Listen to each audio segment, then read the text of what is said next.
promoting dialogue. It's 6 p.m. in Dakar, 7 p.m. in Cotonou. Hello, good evening, and many thanks for staying tuned to West Africa Democracy Radio, broadcasting on 94.9 FM and around the world on wadr.org. Welcome to Newslink. Here are the top stories. Liberia's House of Representatives elect Richard Cohn as new speaker, defeating rival Musa Hassan Beliti. Solemnly swear, support, protect, and defend the Constitution and laws of the Republic of Liberia, bear true faith and allegiance to the Republic, and I will faithfully, conscientiously, and impartially discharge the duty and function of the office of the Speaker of the House of Representatives to the best of my ability. So help me God. Mali's transitional government welcomes a new law that regulates the establishment and operation of political parties in the country. Ghana's President Mahama calls for effective leadership to solve Africa's energy crisis. This sector has been number one in terms of priority. And so on my second coming, we met a messed up energy sector with debts of almost 2.5 billion owed to independent power producers, to gas suppliers and everybody. And opposition party PDCI in Cote d'Ivoire announces extraordinary congress tomorrow to elect a new presidential candidate amid Chiam's resignation. Details of these stories and more coming up shortly. Christopher Aticho with Newslink. Many thanks for joining our broadcast in the South region and beyond. Newslink begins in Liberia, where the House of Representatives today has elected Richard Cohn as the new Speaker of the House following months of legislative impasse. He takes over from the former embattled Speaker Fonati Kofa, who willingly resigned just 24 hours ahead of the election today, despite the Supreme Court upholding his legitimacy as Speaker of the Parliament. This uproar not only resulted in political discord, but also saw the burning of a portion of the Capitol building and the suspension of over 10 lawmakers. In the highly anticipated election after recess, 69 members were present to vote, of which Richard Cohn was elected as the new Speaker, defeating his opponent from the Rule of Law caucus with a vote of 43 to 26. This election marks the official ascension of Richard Cohn as the constitutionally elected Speaker of the House of Representatives, and he has also expressed his commitment to collaborate with all members of the House. Here is the newly elected Speaker of Liberia, Richard Cohn. Solemnly swear, support, protect, and defend the Constitution and laws of the Republic of Liberia, bear true faith and allegiance to the Republic, and I will faithfully, conscientiously, and impartially discharge the duty and function of the office of the Speaker of the House of Representatives to the best of my ability. So help me God. Fellow colleagues, I want to officially thank you today for reaffirming. I want to name a few committees that will start with the work of the House of Representatives immediately based on our return. I start with Committee on Executive. Honorable Teku Kanen, Chairman. Honorable Emmanuel Dan, Co-Chair, Committee on Foreign Affairs. Honorable Neka Gay, Chairman. Co-Chair, Honorable Austin Billy Taylor. For now, we suspend the committee to chair due to one of our colleagues now being elected Senegal. Committee on Ways, Means and Finance. Chairman, Maryland County. Opi Majure, Co-Chair on Revenue. Lima County. Honorable Gowon Giga, Co-Chair on Expenditure, Montserrat County, Honorable Michael M. Thomas, Members, Honorable Clarence Benz, Benbaza County, Honorable Father E. Famula, Home County. And that's the newly elected Speaker of Liberia's House of Representatives, Richard Cohn. Similarly, in Cote d'Ivoire, the main opposition PDCI party political bureau is convening an extraordinary congress on Wednesday tomorrow, May 14, to elect a new president. This follows the resignation of Tijani Chiam on Monday as the party's leader. As a reminder, the party's candidate for the October presidential election has been removed from the provisional electoral list by the court order. In the final communique following the work of the political bureau on Monday, the PDCI states that it acknowledges the reasons that led to Tijani Chiam's resignation from the party's presidency. The call for application has already ended at 6 p.m. today, or Tuesday, for submission of application. The extraordinary Congress is scheduled to be held across the country in total of 45 locations, and dozens of party activists demonstrated on Monday near the party's headquarters to express their support for Tijani Chiam. However, the PDCI reiterated call for the government to ensure inclusive and transparent presidential election. For more political development, we turn attention to the Central Sahel region, particularly in Mali, where the Minister for Political Reforms is defending a new law aimed at regulating the creation and operation of political parties. While several parties have criticized the legislation, arguing it threatens multi-party democracy, the minister insists that the law is necessary to clean up the political system. These developments stemmed from the transitional parliament's adoption of a bill repealing the existing charter of political parties. Abdullah Hassan has the details. The Minister for Political Reforms, Mamani Nasiri, first welcomed the adoption by the transitional parliament of the bill repealing the Charter of Political Parties. Minister Nasiri declared that the text approved by the National Transitional Council will allow for better supervision of the creation of political parties and the organization of the political landscape in Mali. The adoption of this new law allows us, after the approval of the Council of Ministers, to incorporate these texts into the legal framework and enables us to manage the issue of political parties in a calm manner. This law represents a significant challenge for the Ministry of Territorial Administration and Decentralization because it is criticized for applying the law to issue receipts, and that is why the CNQ vote allows us today. As political parties contest a law that opens the way to their dissolution and undermines a multi-party system, the minister responsible for political reforms assures that the new law will help to clean up the political environment in the country. This debate that we have heard, you have multi-partyism, and when we talk about the creation of political parties through a law that organizes the conditions for creation and the modalities of operation and management of political parties in Article 31, it is this law that must state whether or not a political party can be dissolved. It has nothing to do with a provision that speaks of multi-partyism in an article related to the revision of the Constitution.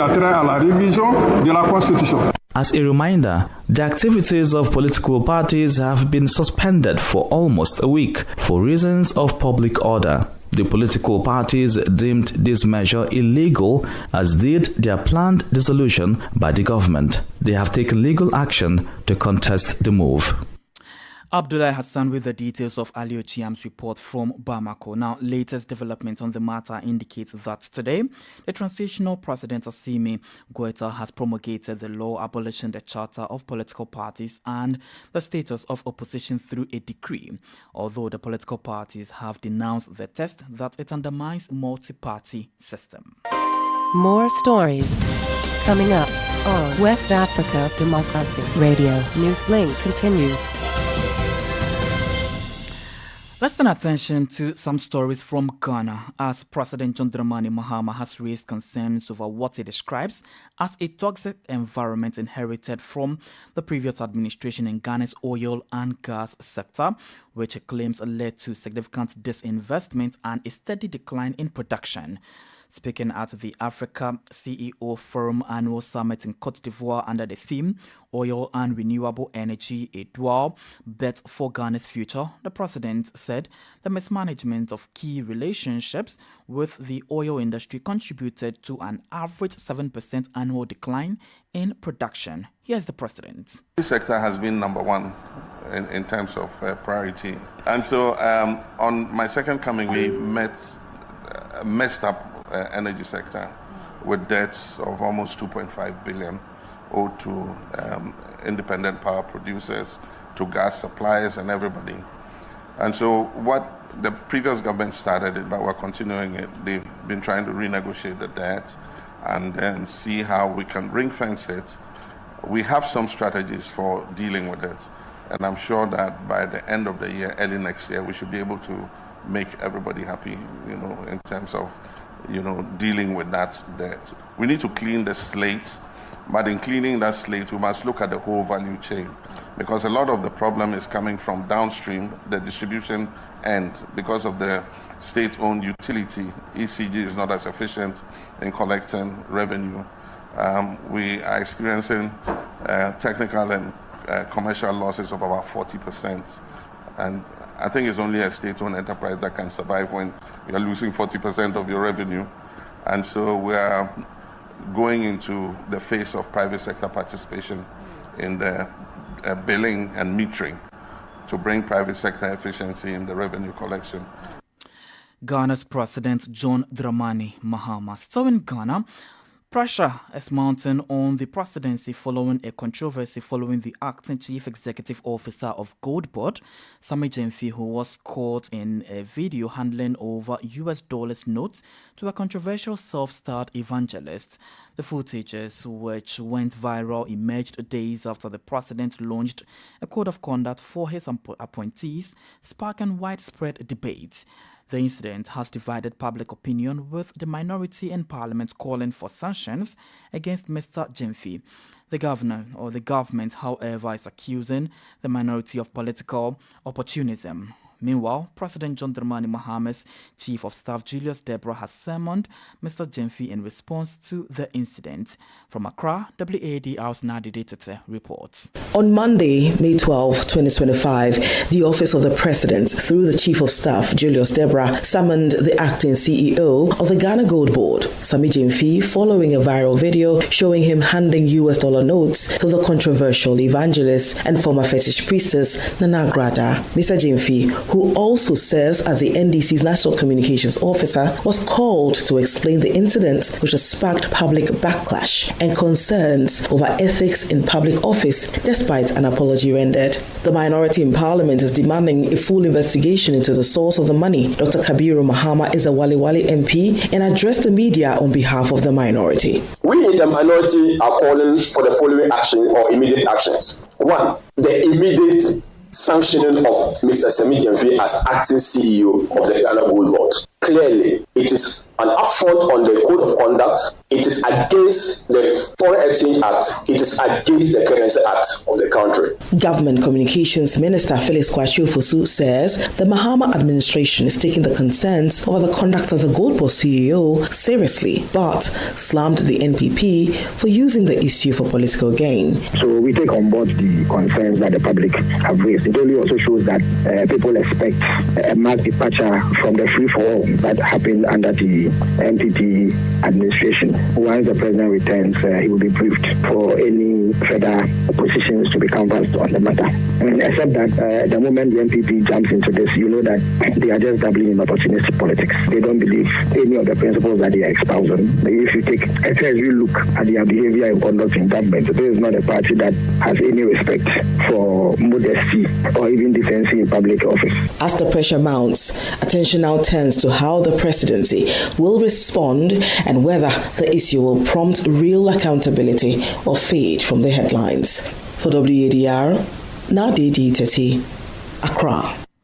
Still on this story, some Ghanaians have been sharing their thoughts on the dollar gift saga. Take a listen. Sammy Gyamfi shouldn't be somebody that should be holding dollars in this country. He's the one in charge of Ghana's gold at the moment. So he should be the first person to always change his money into cedis. Since the Bank of Ghana is trying to eradicate the tendency of dollars as the second legal tender in this country, he shouldn't have done that.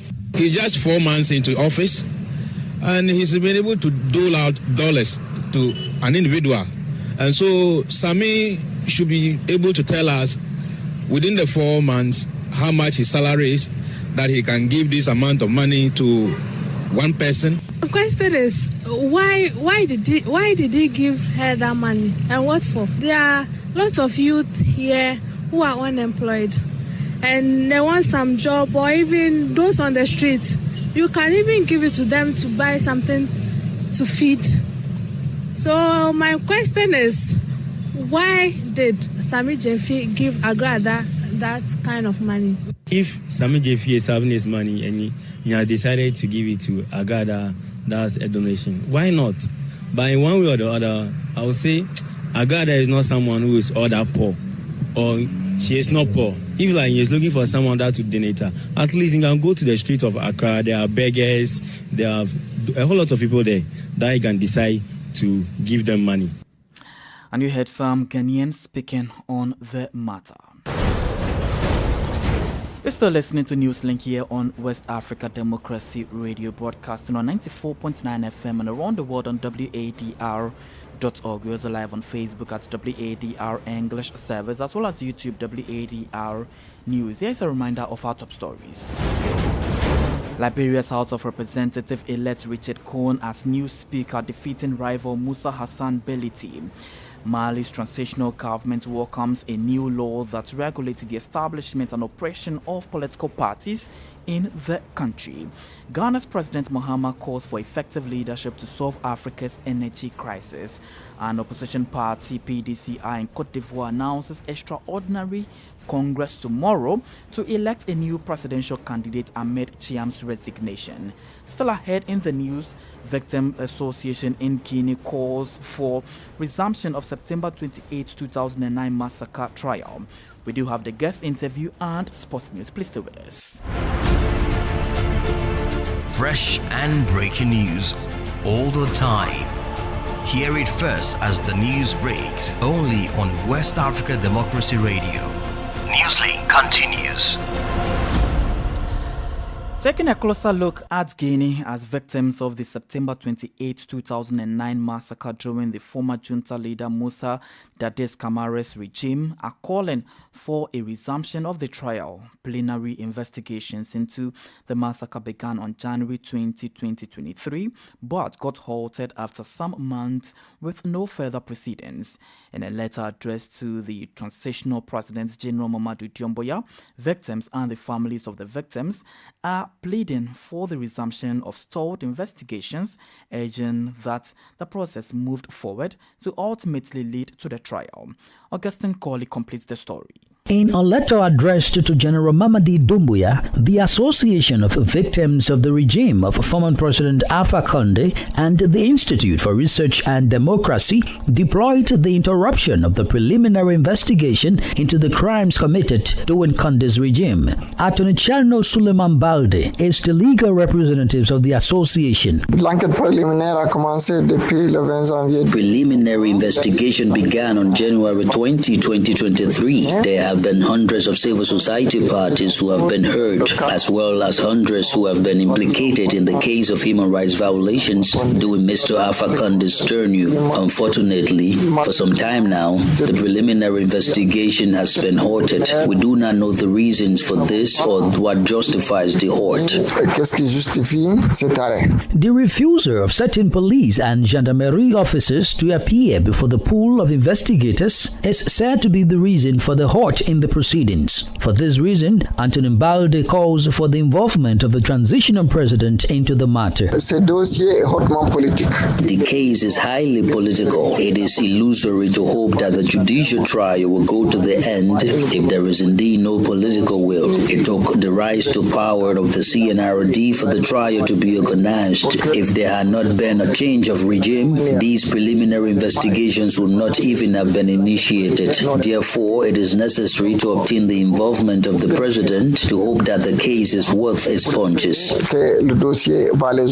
At the moment, no member of the former ruling RPG Rainbow Party has shown willingness to comment on the matter, but according to a party official who wishes to remain anonymous, with the military taking power, many officers in charge of enforcement at the time have found themselves in prominent positions today.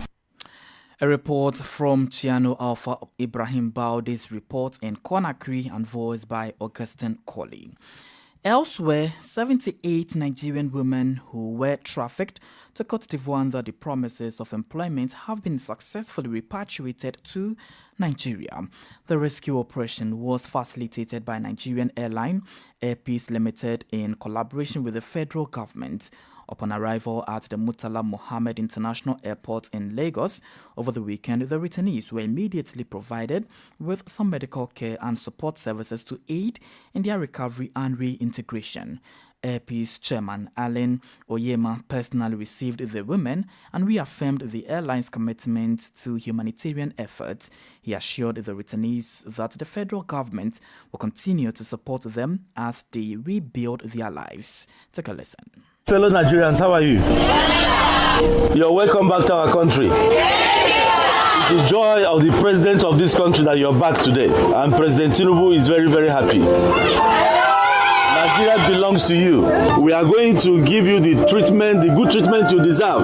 Don't lose hope in your nation. As you're going out, the federal government officials are waiting for you to welcome you, not to arrest you.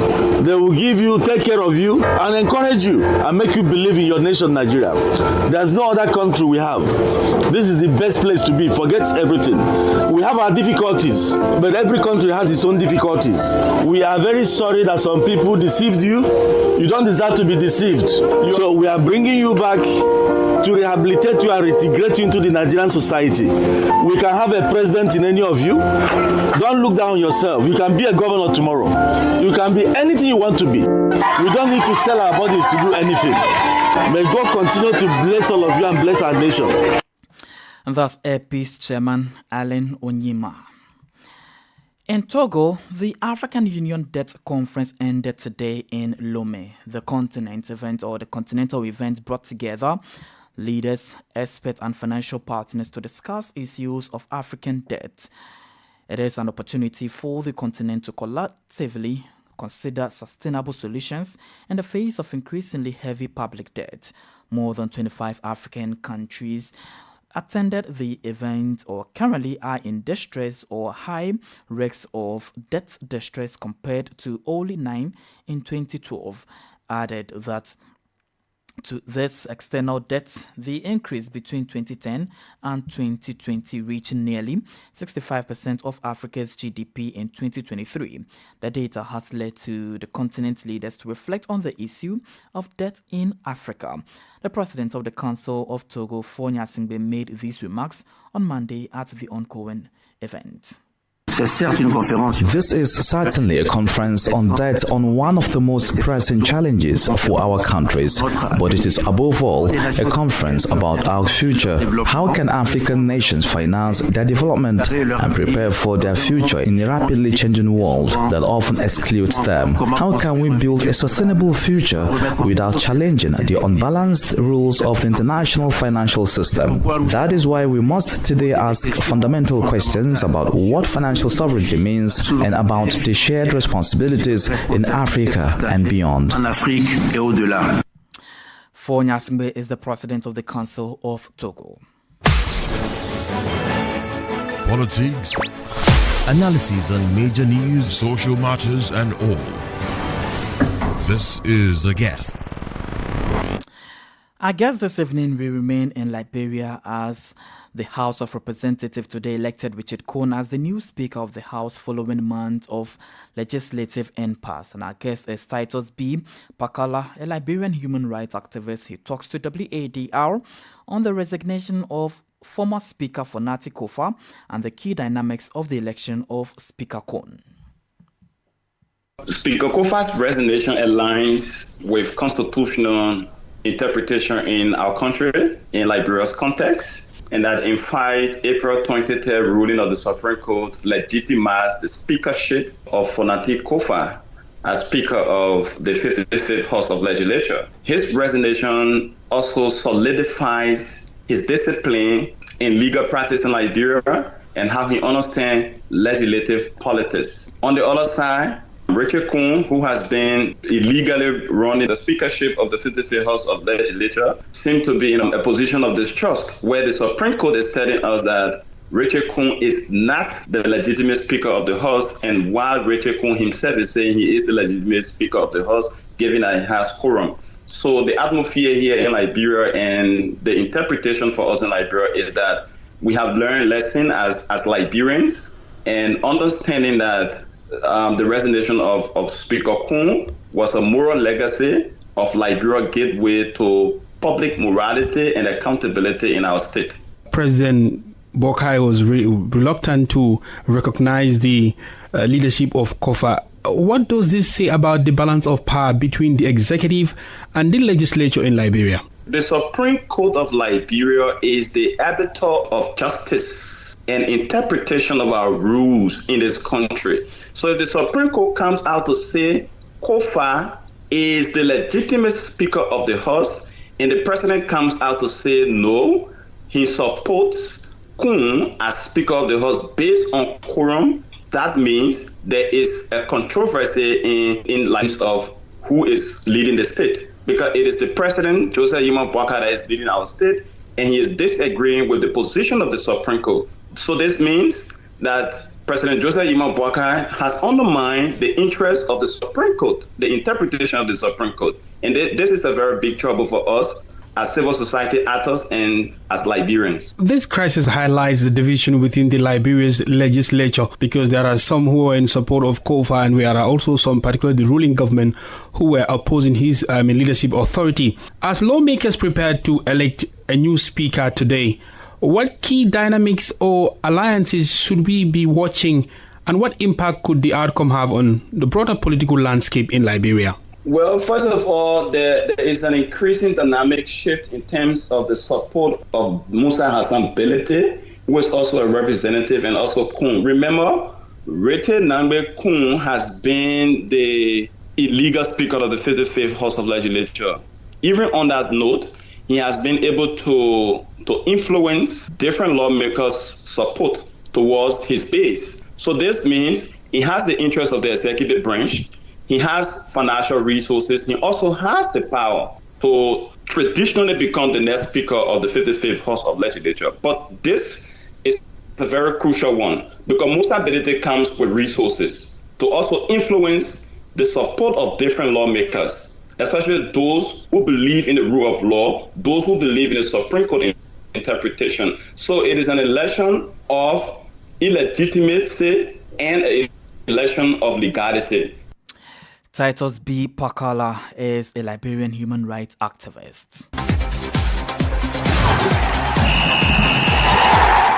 And we can join Sankule Janko for details in the world of sports. In sport, Africa's four representatives for the FIFA Under-20 World Cup Chile 2025 have now been confirmed, with Morocco, Nigeria, Egypt and South Africa all sealing qualification by reaching the semi-finals of the CAF Under-20 Africa Cup of Nations in Egypt. Morocco were the first to punch their ticket, edging Sierra Leone 1-0 after extra time thanks to a late own goal. The tightly contested match was decided in the 115th minute, ending Sierra Leone's impressive debut campaign.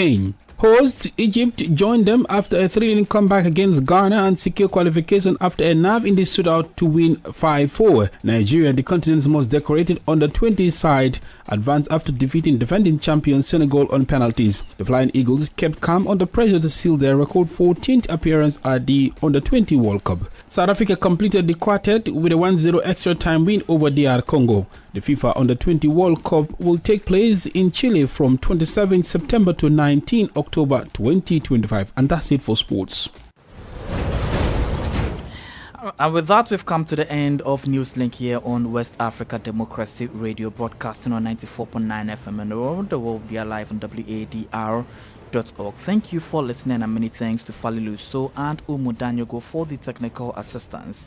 Do interact with us via our social media platforms, X, formerly Twitter, Instagram at WADR News, and on Facebook at WADR English Service. I am Christopher Aticho. Good evening and enjoy the rest of our broadcasts. And many thanks to you for listening to Newslink via Hot 104.3 FM, Newmi FM 94.0, Hilltop Radio 104.7 FM, and Veritas Radio 102.9 in Banjul, the Gambia. We also appreciate our listeners in Liberia via Alternative Youth Radio 98.9 FM, Lofa County, Radio Kagama 94.5 FM, Nibe County, DCN Radio 91.3 FM, Riverside County, Wakat FM Radio, Banga, Liberia, Radio Baf FM 91.3 Sierra Leone. For you listening via Radio Pad 95.1 Damango, Savannah region, and on Royals FM